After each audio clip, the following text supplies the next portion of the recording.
Hey, this is Brendan Quinn, MLive Media Group, here alongside Michigan football beat writer Nick Baumgardner after Michigan's 34-10 win over Miami, Ohio.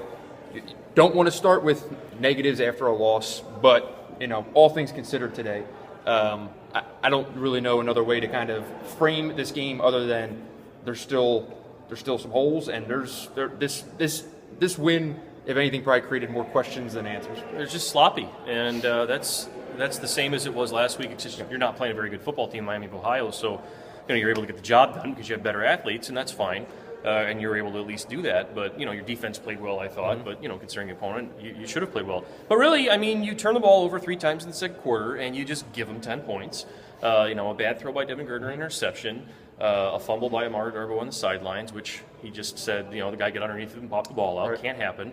And then the kickoff botch, which is just one of the all-timers. I don't know what. It's just another example, 3 more examples of a team that fundamentally struggles and just isn't good enough to make those mistakes and survive, especially against good teams. Against bad teams, sure, because you're better talent. But too many mistakes all over the place still. The idea of now there's another test coming. Sure. They faced the test at Notre Dame and obviously went down in a just miserable fashion. And now Utah coming in. Big offense that, the defense is going to have to slow down, and at the same time, the offense is going to have to keep up with. And I don't know if either of those things can happen quite yet. Maybe the defense a little bit more, but if they really start running up and down the field a little bit, it'll be interesting to see. In a game like this, against a team like Utah that can't score, if you turn the ball over, you're done. Right. The game's over. Forget about it. You can't just spot get teams at the 20 and things like this. So that's point number 1. If you turn the ball over, forget it. You'll lose. Doesn't matter. It doesn't at this point. If you're playing a team that's decent, it doesn't matter. You will lose. So that has to. I don't know how many more times you have to hammer that home, but that has to be part of the deal. Can the defense hang with them? Sure. Utah hasn't played a terrific schedule here in the first couple of weeks, but Michigan's defense has had its moments in the front 7. We'll still see, I guess, about the defensive backfield. But if you're turning the ball over, making these stupid mistakes on offense, and just killing your defense, forget it. It's over. Just handing Miami the ball in scoring position and just letting them waltz in.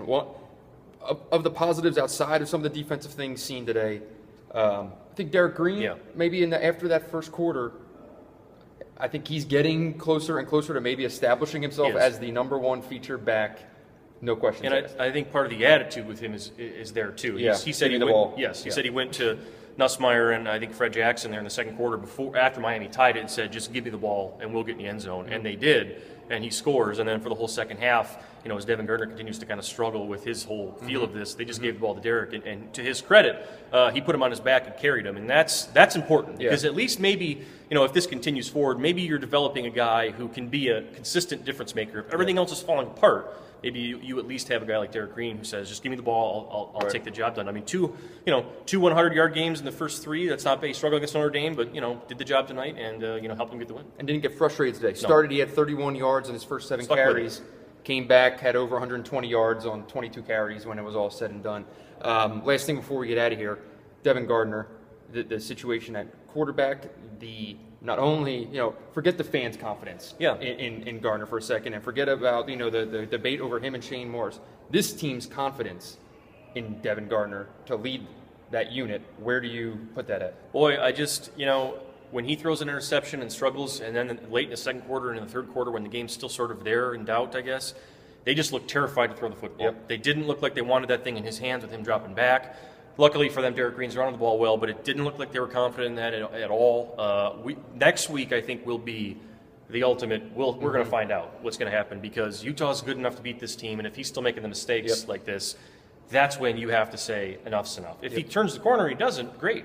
And you move forward. But next week, I think, has got to be the week where if Devin doesn't get this stuff fixed, you got to have to look somewhere else because, you're just giving teams points, and they are not good enough to do that. And Devin's got to be better, and the whole offense really has to be better in general. And, again, that goes back to the coaching staff. Yeah, spot on. And the conversation with Gardner, I think, would even be more ratcheted up if it weren't for Derek Green doing his thing, because this would have probably ended up as an Akron 7-point win or something. Right, exactly. Right.